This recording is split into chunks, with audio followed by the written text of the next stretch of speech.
Welcome to the commentary booth where we watch and you guessed it, commentate on the week that was in movies and TV. I'm your host and play-by-play commentator Jamie Apps, and each week I'm joined by a rotating cast of colour commentators to help you find your next viewing treat. This week I'm joined by a freelance social commentator who lists their favourite movie as American Psycho and favourite TV show as Yellowstone. Welcome back to the show, the Hat Collector, Blake Robinson. Jamie Apps, thank you for having me. Yeah, look, I don't know. It just feels like I'm constantly talking to you about movies, TV shows. It's been a whirlwind few weeks for us, hasn't it? Yeah, the July has been pretty full on. Yeah, and just before I jumped on to record this, I was like, what are we talking about today? Was it Barbie? Like, no, we already did that. Oppenheimer, no, we did that. That came out. That's right, The Bear. Yep. One of the greats. Yep, season 2 of The Bear. Very excited to chat about that. Bro. I don't know. We've obviously jumped straight into it here. I think that's just how excited we are to talk about this masterpiece. Mm-hmm. Before we sort of dig into it, though, I know. I need to reel it back. Yeah, we'll just recognise that Pario magazine stand in solidarity with the WGA and SAG-AFTRA in their fight for better working conditions and pay. Our publication has always been focused on the creative brilliance of these individuals rather than on the business of film and TV. As such, we will continue to highlight their talents during this time so that their contribution to our entertainment are not overlooked. Another little note on the strike.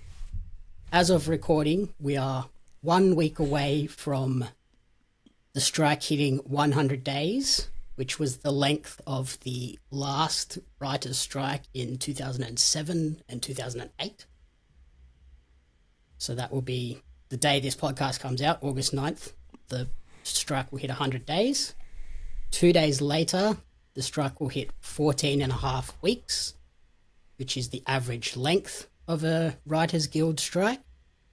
But then on October 2nd, the strike would hit 153 days, which would make it the longest strike in history since 1988.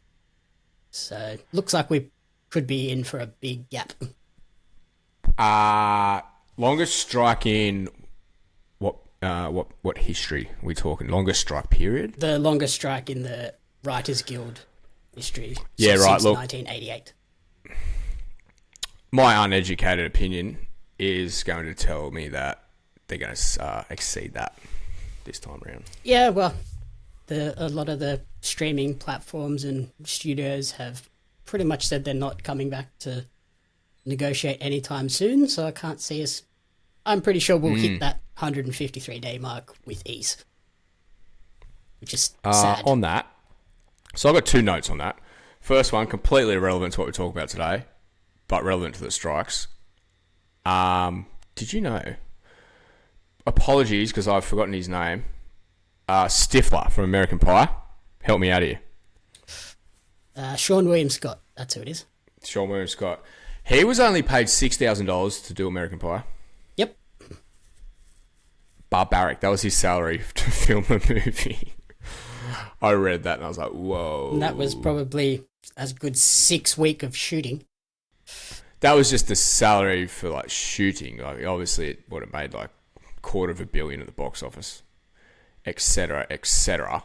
Yeah. But his upfront, that was just barbaric, really. And his residuals at that point, because he was sort of just breaking in, wouldn't have been very high. He's probably getting 0.5% or something. He legitimately didn't do anything else after American Pie. Maybe like one movie I'm thinking of, but I can't remember. He's done a few things, but yeah, that's the most notable role. No one came out of American Pie today, except like Jennifer Coolidge, who's just had a huge resurgence. Mm-hmm. I can't think of anyone else. The Bandcamp girl. She's been in a few things, but none of the others really did much. No. Which I don't mind. Because they're my American Pie people. And if I seen them in something else, I would be like, no, that's not. This isn't right. Anyway, I'm not here to talk about American Pie today. what we are here to talk about is the Bear, and I actually had something relevant to say about the Bear as well and the strike action. That's right. Do you think because the Bear got dropped all at once in like a binge pattern, as they would call it, all 10 episodes got released at the same time, do you think we might start seeing some shows quickly released like that now, just to get them out there before any further action is taken, and that which may stop them from getting released at all? No, I think if anything, the streaming platforms will probably try to... We'll want to stagger it out and drip feed shift content. back to let's put everything out on a sure. weekly basis so that we can... Like, a show like this would have got them 10 weeks of something. Yeah. No, I'm here now. I personally was not a fan of... Worth noting. Like, as a viewer, I enjoy the binge system of let's just put everything out. But when it's a show this good, I also feel like it's kind of robbed of being in the conversation for 6 weeks instead of... Like, this should have been the talking point of entertainment for 10 weeks. And really, it was the talking point for a weekend. I literally sent a tweet about this last night saying how this show has been robbed of that very privilege. Like, people have just been talking about it for a few weeks when it got released. Yep. And that's it. I'm on the fence about this. Yes, I do like anxiously waiting until Monday night, Thursday night when a new episode of a show comes out. It's something to look forward to. You can appreciate it a lot more. In saying that, that's candy for shows with an hour-long episodes. Mm-hmm. The Bear seems to jump around a bit. There isn't really a set, like they're all around the 30-minute mark, except episode 6 of one of the greatest TV show episodes of all time, Fame, goes for an hour. Yep. Then a couple of the later ones sort of go for like 40 minutes or so. A bit all over the place in that aspect, but I don't know how I feel about waiting a whole 7 days for a 30-minute episode. Especially when the first few episodes, several episodes of The Bear were a bit slower, and I really started to question how different this is to the first season. And at that stage of viewing season 2, how slow it was progressing, I thought, okay, we are strapping in for 4 or 5 seasons of this show. That's the vibe I got early on. Yeah, I think we're probably still going to get multiple seasons to come from this show. But what I took from those... We're definitely getting another one. We want to be getting another one. Know that. What I took from those opening episodes was the sort of the theme and the feel of the show was shifting, because that first season was it only 6 episodes? I don't think it was 10, was it? I don't think it was 10. I said this when we originally reviewed The Bear, the season 1. It felt like that whole first season was, instead of a pilot episode, it was a pilot season. Yeah. Which it was like an introduction, a prelude to season 2, which essentially is the show, The Bear. Yeah, so... Yeah, season 1 was 8 episodes. Yeah. Like I said, if you haven't already seen season 1, you probably shouldn't be listening to this, but go back and watch that, and it will perfectly set up season 2 for you, and you understand what I'm talking about. But back on what I was saying, it was a very slow start. I had fears for where this was going, but yeah, it quickly ramped up. With, like I said, you can thank the hour-long episode 6 for that. Mm-hmm. And that's where, like, the the feel of the show shifted too, like the tone, because big time. That first season was really fast-paced, frenetic, and like anxiety-inducing, whereas this second season was much more toying with the heartstrings and emotions. Let's slow it down, let you like really watch these characters develop and get to know their backstories more without like that impending dread and doom. It was more a sense of like hope and excitement for the future. And then those last like 3 or 4 episodes, we go, oh no, this is what you're used to with The Bear. Yeah, it was, without touching on it too early, those last few episodes were pretty full on. But yeah, just winding back to like it really ramping up in those backstories. I think, yeah, that was like, it's almost felt like the 1 to 5 was like part 1. Then it's like they took like a season break, like a break over fall or whatever, and we'll be back in a few months with part 2 of season 2. Mm-hmm. Like, I feel as though if they were drip feeding episodes, that's how they probably would have done this. And whether or not they left people hanging on episode 6, or episode 6 would have then been the introduction to part 2 of season 2. But either way, it was like, it was a complete throwback episode, wasn't it? We get a lot of like backstory on the characters. There's a couple of celebrity cameos, I will say. Potentially one of the, probably the performance of season 2. Jamie Lee Curtis, take a bow. Oh, yeah. Her performance isn't she exceptional? Unbelievable. She nails that character. So she's Carmy's mother. So she gets introduced. We find a lot about the family dynamic within that restaurant, which I'll say is pretty damn messed up. Yeah, it's been messed up from the beginning. And who else have we got? Is it the Sarah Paulson, I believe? Yeah, she's one of the cousins. A cousin, a partner-in-law, something of that lick. Yeah, strange one. Bob Odenkirk is in that episode as well, from Breaking Bad. Saul Goodman.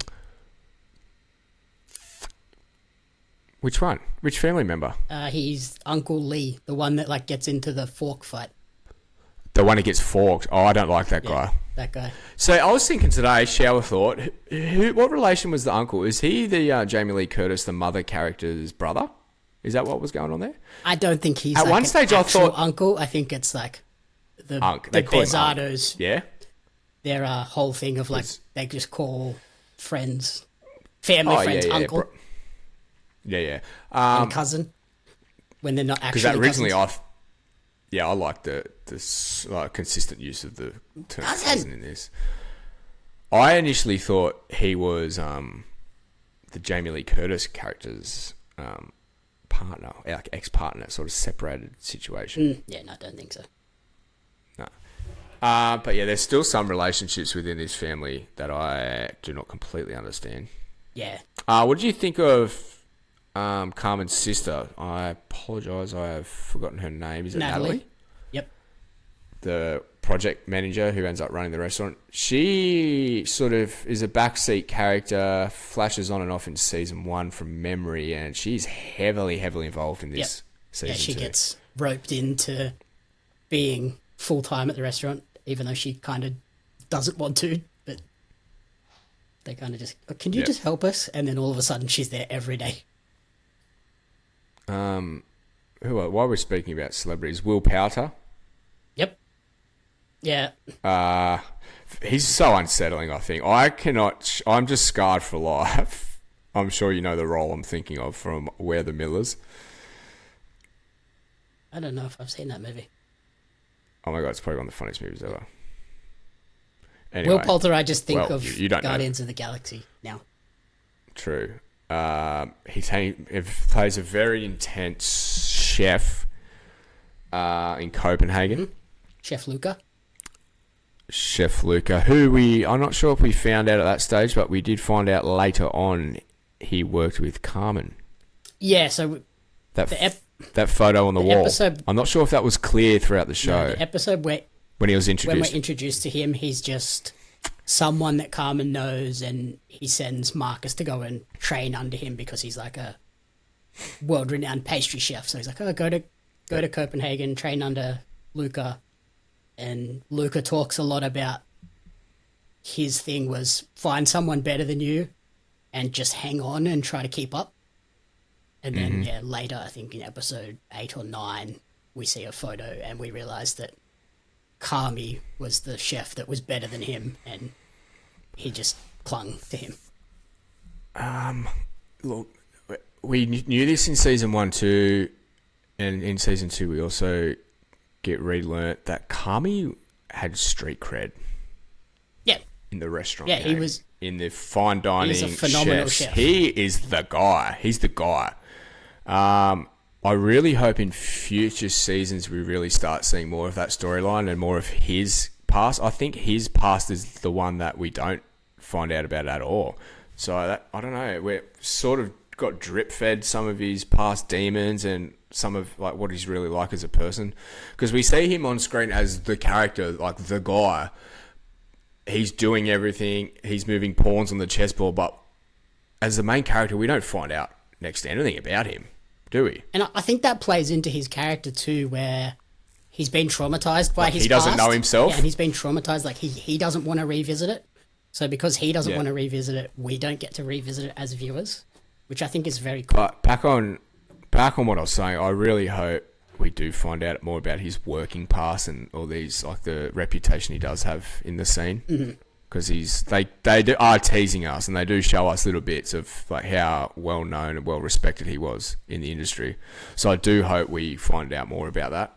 We have a Tina returning as well. Like pretty much the entire cast returned for this, which was great. There was no, well, we have to recast this person. So everyone came back. Maddie Matheson's back for you Maddie Matheson lovers out there. And he plays a much bigger role in this season too. He's in everything, isn't he? But yeah, Tina, we get to see her sort of growing in confidence this season. She's happy to be sort of promoted to sous chef, and she's she has a real strong bond with Sid and Carmy now. And She's another mystery character too, isn't she? yeah, we really don't have much backstory on her. She was just a person that was working in the restaurant, but now she's like growing in confidence, and she's undergone like formal training now, and she's someone not to be traveled with, because she, like when she gets the new chefs and they're all under her, she's quite intimidating. Oh yeah, yep. You just mentioned Sid there. I just want to offer a very probably unpopular opinion about Sid. She irritates the hell out of me. I do not like that character at all. Why? I cannot stand her. There's something about her I cannot stand. The way they've portrayed her as have this attitude and like stubbornness and arrogance, just her mannerisms, the way she goes about things, the way she talks, I don't know. I think there's something about her. It really irritates me. I think that's intentional. I think she's supposed to be what Carmen was when he was younger. That's why he's sort of, when he met her, he was like, yep, she's the one. He sees himself in her, and he's trying to takes one to know one operator. Yep. Well, I'm just going to say that it's definitely my least favourite character is Sid. Fair enough. Yep, thank you. What did you think of her growing love of Mike Krzyzewski? Oh, I literally have down here to mention her, the weird recurrence of Coach K. Of course, Duke men's basketball head coach, former Team USA coach, Dream Team coach. What's the go there? They sort of sprung that on us, didn't they? Yeah, I think she just randomly finds inspiration from Coach K, yes, which is completely acceptable. Someone gives her his biography, and she starts reading it, and then by the end of the season, she's printed out a photo of him and putting love hearts. She's like a hardcore basketball fan now. Like she goes to the bar and she's watching a basketball game and like noticing plays and stuff. It's like, okay, yep, she's full on into this now, which is another cool subtle character development that really doesn't have a huge impact on. I'm glad you picked up on that, because I picked up on it straight away, and when I was like, what's this little Coach K reoccurrence? What else happens? Oh, yeah, one of those episodes almost starts with like a little Coach K interview clip. Yep. Yeah, yeah, speech, which is cool. I actually have that written down somewhere. Brilliant. I thought that was brilliant. Do you? Yeah, episode 7. Sid gives us a speech about leadership from Coach K when the restaurant is ready and almost about to open up. That's so good.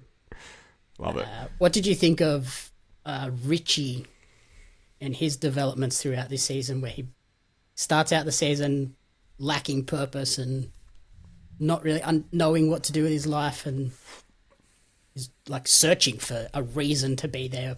He doesn't feel like he belongs, and then episode 7 is the episode where he finally finds his purpose, and I think it's perfect. Let's just say, if I said Sid is my least favourite character in this, Richie is by spaces my favourite. Richie is that MFer. What episode did you say? Episode 7, he becomes suit guy. He becomes a suit guy. Oh, he becomes suit guy, Richie.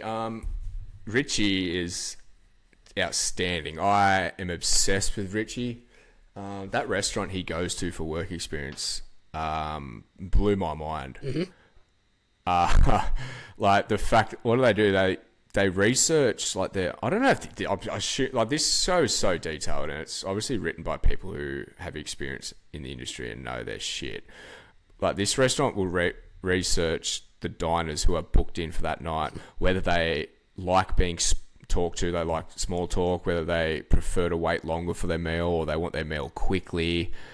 That blew my mind. What their favorite foods are and stuff, so they can like surprise them with a cool like dessert to finish. It's like, and they overheard that those people talking, they were leaving Chicago the next day, and they said it would be so disappointing to leave Chicago without trying deep dish pizza.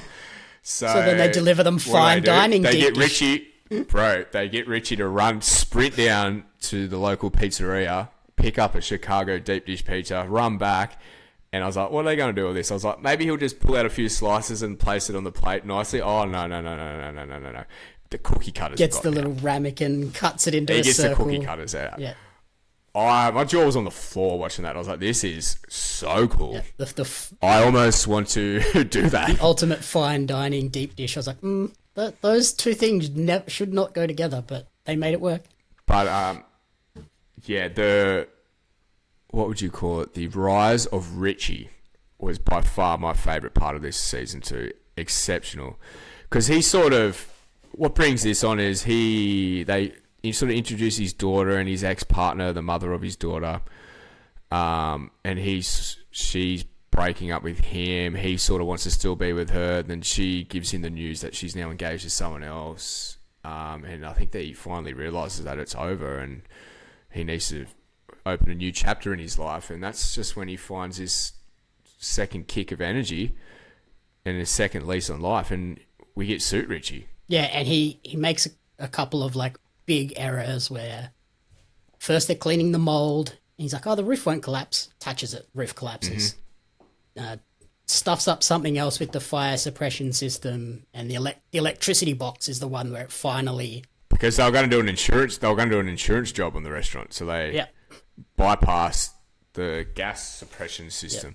Yep. And then after he stuffs up the electricity box by trying to like steal power from next door, Carmen sends him off to go and work in this other restaurant, and they get him to start from the bottom, polishing forks, doing that for days on end, and then eventually he gets to like shadow the maitre d' and follow them around, and eventually that restaurant was cool. Eventually gets up to the point where he's taking orders and serving people, and he finds his purpose of he's not supposed to be in the back. He's the guy that should be out the front, working the room, making sure everyone's having a good time. Suit Richie is that MFer, and I couldn't get enough of him. You know what else I couldn't get enough of? Richie singing along to Taylor Swift "Love Story" in the car. Yep. That's a huge highlight of this season 2. And once again, we may as well touch on it now. The soundtrack's impeccable. Yet again, such a good soundtrack. Lots of REM. Yep. And like there was a nice little Eddie Vedder and Neil Finn cover of "Throw Your Arms Around Me." Yep. And there's a punk rock version of the show's theme in I think episode 1 or 2 as well, which was awesome. Episode 1 closes with a punk rock version of the theme song. I was like, that's sick. Yeah. Yeah, and Taylor Swift, of course.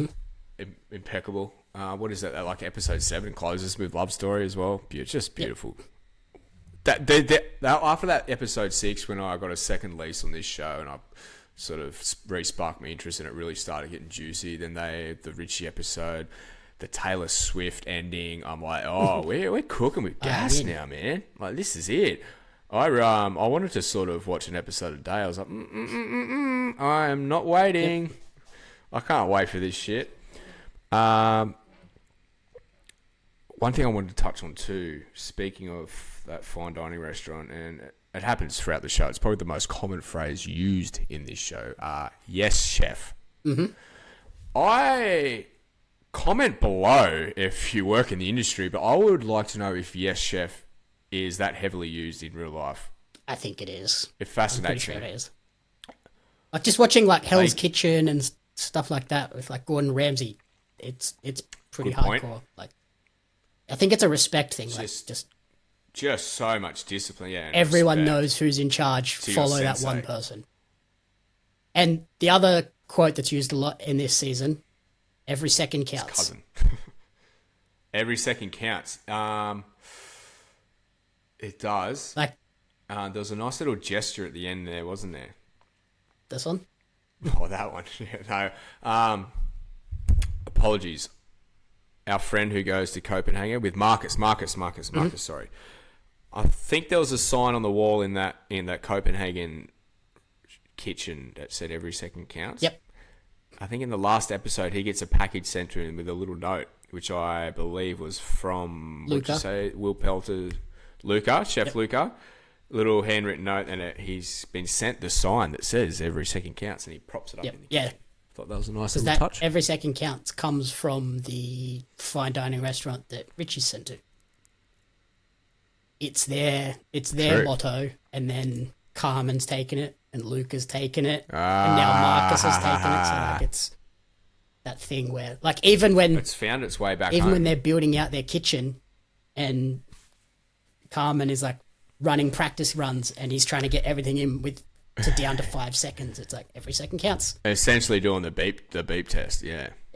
And he realizes after the kitchen's fully built that the reason he couldn't get it down to 5 seconds is because the pans are on the left, not the right, and everyone's right-handed.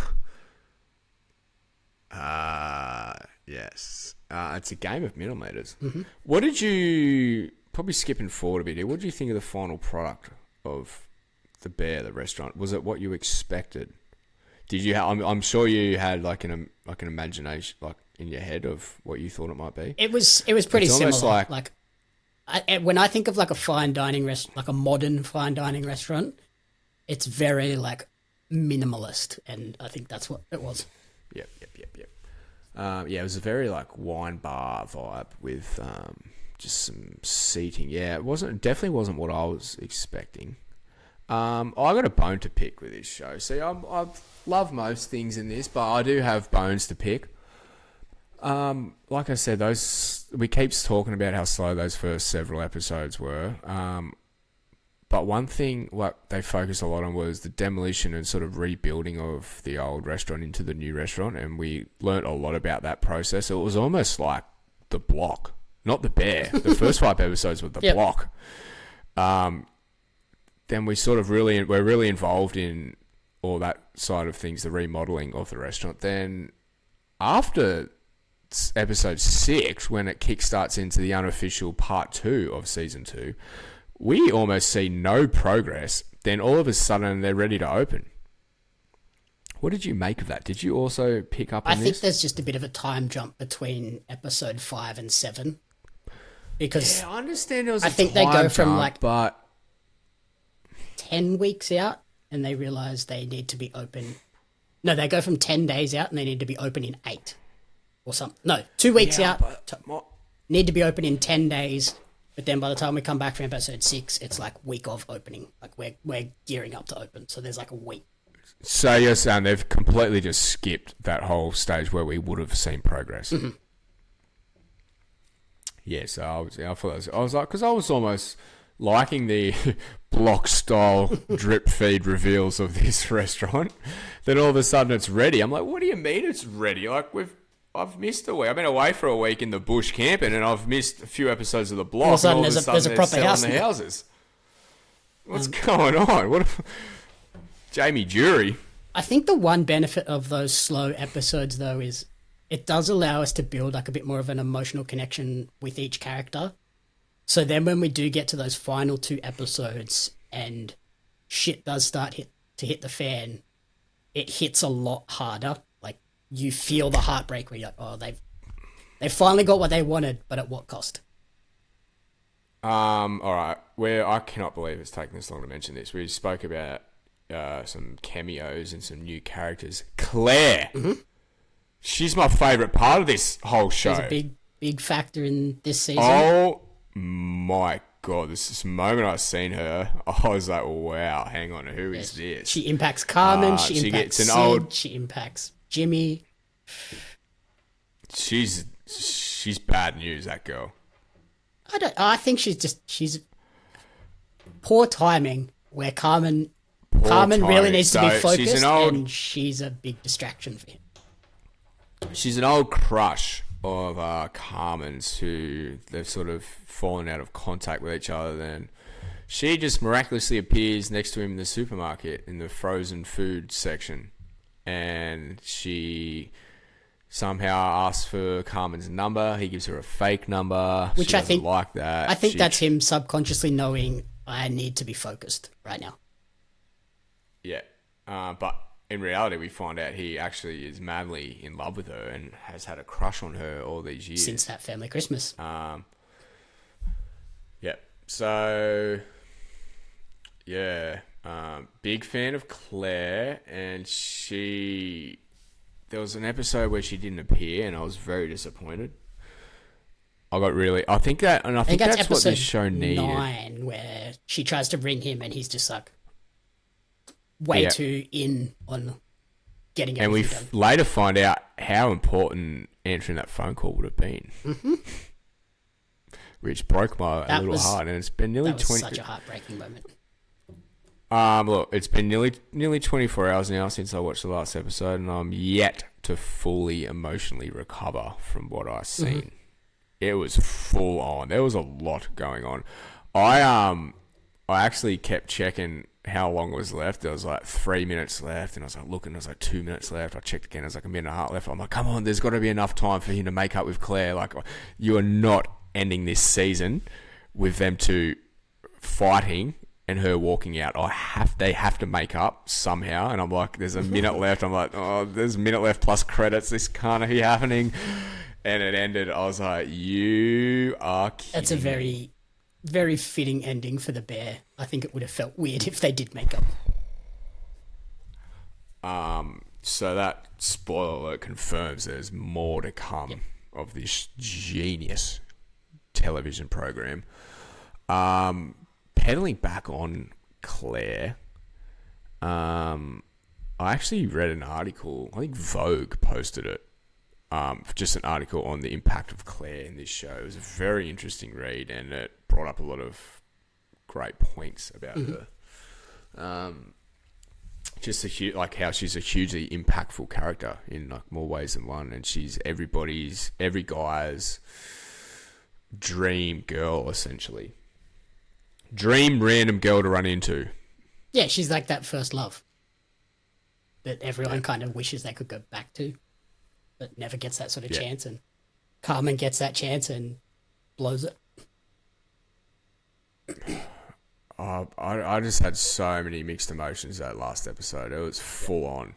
It was 100 mile an hour. And like, you think about it. God, it was the way I was shook. The way he blows up that whole relationship with her can kind of be credited back to her from distracting him in the first place, because he misses the phone call from the fridge guy because she sends him a text. That's another thing.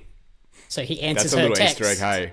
And then gets trapped in the fridge because he never answered that call. Exactly. So he was about to ring the fridge guy, because he needed to fix the door handle on the fridge. And while he was dwelling on pressing call to the fridge guy, Claire rings him, and he sort of pauses and dwells on that, looks at it, and says, nah, I'm just going to park it. And while that's happening, someone comes over and talks to him, distracts him, and he forgets both of them. Claire leaves a voicemail. Bloody, bloody, bloody, blah. He gets stuck in the freezer. The handle snaps off. The show goes ahead. Opening night goes on without him. A great success. Claire comes in unknowingly to Carmen while he's ranting essentially about her and about him, how he needs no one else in his life and he just wants to focus on the restaurant and his crew. And burning bridges in the relationship. Yes or no answer from you right now, Jamie. Will they make up in season 3? Will they get together? I don't think so. I'm saying yes, and she ends up working at the restaurant. No, not happening. I think Do you reckon she's done? She won't even be featured in season 3? I think he'll try to win her back and just not succeed, and then he just has to go back to his one love of the restaurant. Interesting.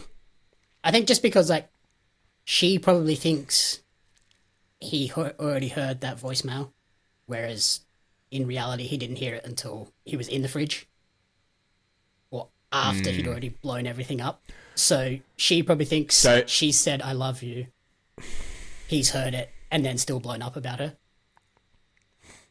Like, it's just a bunch of crossed wires. Yeah, or she's like attended the opening night, assuming he has heard what she had to say. And then he's fobbing her off. That's why she storms into the kitchen to try and see him. It was a roller coaster of emotions. They did such a good job those final few episodes. It blew my mind. Blew my mind. I just wanted more and more and more. And when he got stuck in the fridge, were you like thinking this might actually be good for him? Because, like, right up to that point, he's very, like, hands-on, has to make everything perfect. And then I was thinking, like, when he got trapped, I was like, this is going to be good for him because he's going to come out and see, oh, look, they don't actually need me holding their hands. Maybe they can run this shit themselves. I'm just here to oversee it. Back on what we were just talking about, Claire. Maybe he comes out of the fridge, sees how much of a great success the restaurant was and went without him. He's the brains behind it, but he doesn't necessarily need to be on the front line. Yeah, he doesn't need to be there every single day. He's poured his heart and soul into it now. He's got it off the ground. Maybe he needs to take a back step, and maybe what happened with Claire is a wake-up call, and maybe he will take that back step and maybe take on Claire again. That's a possibility, yeah. Maybe he will walk out realising, oh my God, I've lost Claire, but over what? My obsession with this restaurant, which just ran impeccably without me. So maybe I can juggle both. Thanks to Richie stepping up and saving the day, coming in from working in the front of house to coming in and running tickets in the back and getting every single ticket out in 5 minutes. Like, well done. And you know who else they succeeded without? That chef smoking crack out in the alleyway. They didn't need him. they didn't need his ass, did they? Meth head can piss off. That Marcus has to go on fire. I love how Marcus is like, should I fire him? I think I have to fire you. Let me just go and find out. Let me just double check. I'll ask Sid. Hey, Sid, I just found that chef smoking crack outside. Should I fire him? Yes, you absolutely should fire him. Yeah, you fire his ass immediately. Yeah, okay, that's what I thought. Check it. Another major character as well, Oliver Platt as Jimmy Cicero Kalinowski. Is he in the Mafia? Oh, he's his character in the Mafia.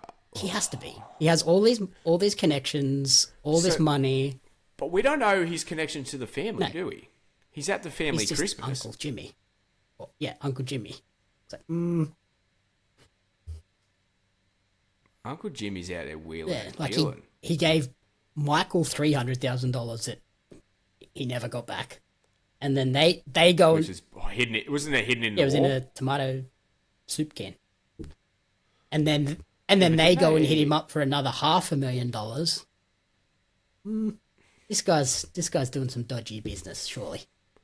Yeah, well, look, I'm telling you, there's odds and ends of all these characters I really want to find more about. Yeah, much less tension and stress this season. straight up mentioned COVID and the impact it had on the hospitality industry throughout Chicago as well, which was very interesting. I loved the line that Carmen delivers, that being a chef doesn't pay much, it doesn't amount to anything, and it doesn't really make any sense. Yet him and Sid are just so passionate about it. Yeah, something you or me just wouldn't understand, really, eh? Yep. And also, is Carmen selling every little piece of furniture that he owns to like put into the restaurant? Because when we go to his apartment the first time when him and Sid are experimenting with recipes, he's storing his jeans in the oven. I did notice that, but I he has like no I didn't really furniture. think anything of it. I don't know. I didn't really give him a chance to stop and think about that. Well, did they sort of only really show him in his kitchen and his lounge room, and there's like weird one. no furniture in there. It's like, why does he have so many pairs of jeans though? I guess because he just wears them all the time under his chef whites. Yeah, that was a weird one, but I didn't give it that much thought. It's like why that's happening. I was just like, I feel like he's selling everything he owns and putting it back into the restaurant to buy $55 plates and not enough forks. And nowhere near. How's when he comes back with those forks? Just a plastic bag of like 100 forks straight into the sink. We get to see Sid sort of connecting with her father, and we get a lot of tension between Sid and Carmen in this season too, where I think she starts to realize I'm not an even partner in this whole thing, and I'm doing just as much work. I'm not technically an owner. I'm just a chef. I'm an employee, which is a bit shitty for her. And then Claire comes in, starts distracting Carmen, and then that puts another wedge between them. Hence, they start apologizing in sign language to each other whenever they start to yell at each other, like, "Oh, sorry." Speaking of tensions, is there like some sort of love interest between Marcus and Sid? I think it's one-sided, but yes. Yeah. Marcus, his interest he loves. Sid. Yeah, he definitely tried to ask her out on a date. Yeah, that was awkward as all hell. Yeah, it was like the weirdest timing. I'm like, why are you asking her right now? They're about to have like grand opening. And he's like FaceTiming her and shit when they're in Copenhagen. I thought it was really cringe, like on his behalf. Bless him. Well, another thing that I love about this show is all of the shots of incredible looking food. Like, I'm constantly hungry watching this show. I know that this show's made by people who know their shit. I did. I got stuck on some Twitter thread about the show last night. Just people bloating how good it is, and someone actually replied saying they work in the industry and they really didn't enjoy this. Interesting. I don't know. Everyone's different, I guess. Like, if I watched this show on like my job, I'd probably hate it because it's just reminding me of work. That makes sense. But then back on, like, they sort of, if you're putting 12-hour, 14-hour shifts in the kitchen, you don't want to go home and watch a show about the stress of working in a kitchen. But then again, we just spoke about like the passion chefs have. Like, you don't just do it. I don't know. I can't. This is probably way off, but you can't just. You would just do it like as a job. Like, you got to be really passionate about it. So if you're passionate about it, wouldn't you want to like watch something you're passionate about? I guess. Oh, everyone's different, but that was just an interesting take I seen. How everyone was saying how great it was and how much they enjoyed it. And then chefs are like, I hate watching this. this. Chef comes on and said, I didn't enjoy this. But normally that point of view would be if it wasn't spot on or wasn't accurate and or wasn't realistic. Where I feel this is bang on, very realistic, and that would make a chef that would enjoy it. I think it's putting them off because it is so close to being real, and it's like I don't want to watch something that feels like I'm just at work again. Yeah, it's got to be it.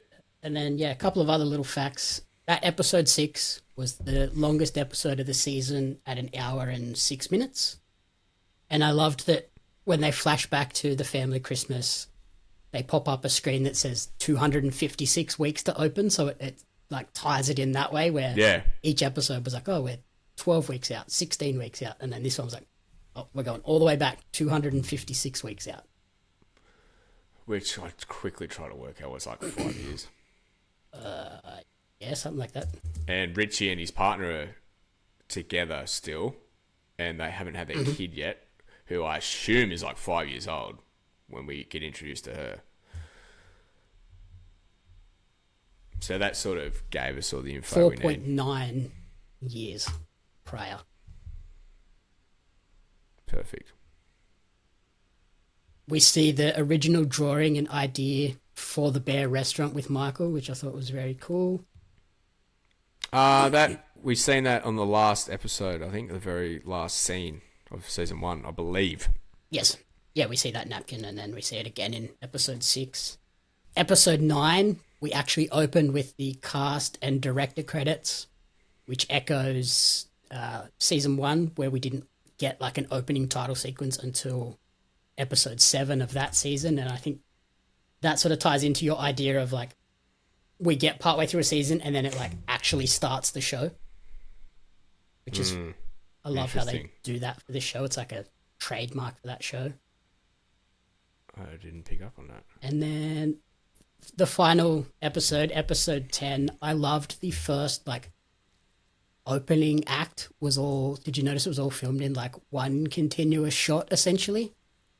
We're in the kitchen, and then to get out to the front of the house, like they follow a dish that goes out, and then the camera like switches, like moves and focuses on Richie, and then it follows him around the room, and then he goes back into the kitchen, and then we go back to Sid, and I was like, that is so well done, and it doesn't like make a cut until the kitchen like fails, and then we start to get cuts. Now that you mentioned that, I think I actually did see like a post or an article or something about this continuous shot a few weeks ago. Yeah.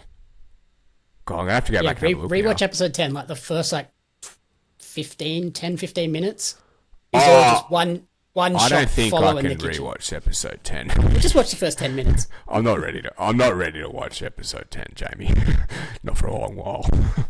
And then the closing scene for the season as well with Marcus's phone, that really hit me hard as well. Where he has all of the missed calls and the missed text from his mum's nurse. Oh, of course.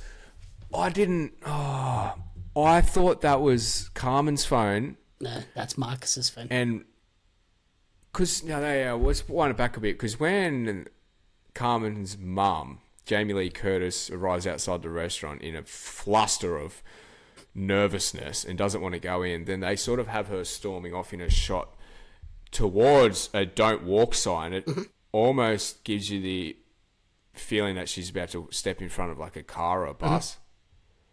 Then at the last minute, she sort of just continues around the footpath to the right. And she was very unstable, and you just didn't know what was going to happen to her after she walked away. Then, those messages that popped up, I thought they were on Carmen's phone, and they meant her mum might have had some sort of nurse that came and seen her. And yeah, right, heavy. Yeah, so it's Marcus's mum who is very unwell. Yes, so this is going to be, season 3 is going to be huge. So I think that's again like all tying into that. They've all been working for this like mutual goal. Let's get the restaurant open. Let's get started on this new adventure together. Everyone's on board, and then they finally get... Everyone's lives are falling apart. They finally get everything they've worked all of this time for, but at what cost? They've all lost something. Like, Richie's ex-wife is getting remarried. Carmen has just blown up his total relationship. Sid realizes maybe these people aren't like the best people for me to be working with. Like, or maybe she's not cut out. I think she's for just realizing, like, when she goes and sees her mentor, like, they tell her, like, find someone you can trust. And she's realizing maybe Carmen isn't that person because he's a little bit scattered and all over the place. And then Marcus has potentially lost his mum because he was too focused on the restaurant opening. Then we have the little moment between Natalie's partner. Oh, where he actually like shows some emotion for a change instead of being like this Yeah, boisterous jock. where he lets slip that they're expecting a baby, and the mother, Jamie Lee Curtis, is just shocked. Like the first she's heard of it, which gives us sort of an indication of where she sits in everyone's life. And If it wasn't clear already, I think she's also like keeping herself distant too, because she talks about, because she knows how messed up she is. yeah, and She's keeping herself. She's distancing herself to protect them. Yeah, she doesn't feel like she deserves to be in their life when they're having all of this success. Yeah. She feels like if she reintroduces herself into their lives, she's going to fuck it all up for them. So that was another really emotional scene. Like that last episode did things. And I think that's where those slow episodes work, because it's like building, and then everything just collapses and you're like, oh, There it is. Yeah. gut punch. It's just so impeccably put together, hey? Yeah. And a couple of things I noticed in terms of like trivia as well. All the cooking scenes, they don't actually use hand doubles. All of the like actors did like training and stuff so they could actually put all of these dishes together for those scenes. All of the chopping and prep was done by them, which is very cool. I rate that. When actors like really immerse themselves into a role and get the proper training, they'll learn a language. They'll, like Natalie Portman did like extensive ballet training for Black Swan. Jeremy Allen White went and worked in a fine dining restaurant for like 2 weeks to prepare. Yeah, I just love it. Just love it. And in that episode where Sid is exploring the city, going to a bunch of different restaurants to get like inspiration and just taste a bunch of new food, they featured a bunch of real chefs as well, which I thought was a very cool touch to like give this an authentic Chicago dining feel, like the dining sector feel. So we had a chef by the name of Michael Salzinski. He's the instructor at the culinary school that Tina and Ibra attend. Yeah, he's actually a real life chef instructor. You could tell straight away that he wasn't an actor. I didn't know who he was, but you could tell straight away that he wasn't an actor. I was like, oh, this is someone that I don't know who is, but maybe buffs out there or industry chefs or he's an instructor at the Le Cordon Bleu College of Culinary Arts in Chicago. And then we had Donnie Medea is the owner of Avec. He appears as himself with some of his crew members, where Sydney sort of goes on that dream tour of the Chicago food scene. There's another chef, Dylan Patel. He shows up cooking a dish in episode 3. We get the head butcher and chef de cuisine, Rob Levitt. He makes an appearance at the Publican Quality Meats place. Eric and Daniel Watt, who are two brothers and owners of the dumpling restaurant Lao Peng Yu. They show off their skills in that episode as well. And Daniel Posey is the owner, alongside his wife Anna, of the Elska restaurant that Richie goes and works at. So that's not. Yeah, I wanted to look this up. So that's obviously an actual restaurant. Do you have a spell check? ELSKE. Hey, there's one in Queensland. Yeah, so very cool that they actually got some like legitimate chefs in that episode. Like when I was watching, I was like, I wonder if these are like real chefs. Elski. Yep. Did you have that with an E or an A? Yeah. There's an Elska, I think, in Queensland. Elski. Yeah, cool. But yeah. Very cool that they did that rather than just being like, oh, let's just get a bunch of actors and rent out these restaurants for a couple hours. For sure. No, this show's authentic. That's no lie. That's probably Maddie Matheson's doing as well. Yeah, for sure. So, in terms of rating, what would you give The Bear Season 2? Better or worse than Season 1? I don't know. Look, I was thinking long and hard about this in the shower. Like, I wasn't even going to give it a 5 because it's like too good for a 5. Like, there needs to be more. But what do you give it? But now that I've said out loud and have dissected it, I'm gonna hate myself for doing this. It's not a 5 anymore. It's so close to a 5. It's a 4.99 for me. Mm-hmm. I don't know if I'm going to regret saying that. I don't want to, but yeah, just those first few episodes were just a bit slow for me, and I'm still scarred by like how grim the outlook was looking. Like I was on such a high from season 1, and those first few episodes just started off a bit slow, and there wasn't much context, action, dialogue, and I thought They've lost their mojo. They've failed to ride the coattails of season 1.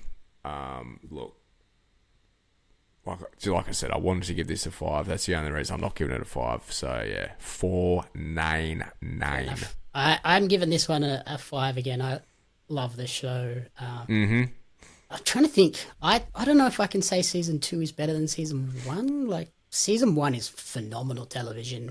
Season 2 is fantastic as well. But I know I've told every man and his dog to watch this show after season 1.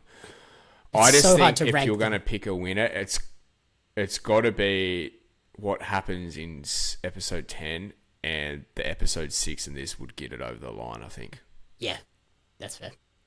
Jamie Lee, look, let's just say Jamie Lee Curtis and Claire get this over the line. And I think just because it is such a like straight continuation, there's no like big time gap. Like it's really 18 episodes of the one thing. There's no, okay, now it's season 2. So let's just continue the story. Yeah, it's just split up like a genuine like TV show. Yeah, that's the Bear season 2. Get into the kitchen and watch the show. Yes, chef. Every second counts. Thank you for listening to the commentary booth. If you enjoyed the show, please remember to rate, review, and subscribe on podcast services and on YouTube. You can follow me on social media at JamieUpsMedia and at Pario Magazine. And you can follow Blake on Twitter at Captain Crumbs with a Z. The Commentary Booth is a fan-funded production of Jamie Up's Media. You can support the podcast alongside our magazine, Pario Magazine, on Patreon at patreon.com/Jamie Up's Media. The following people supported at the publisher level or higher, and you cannot fathom how incredibly appreciative we are for their support.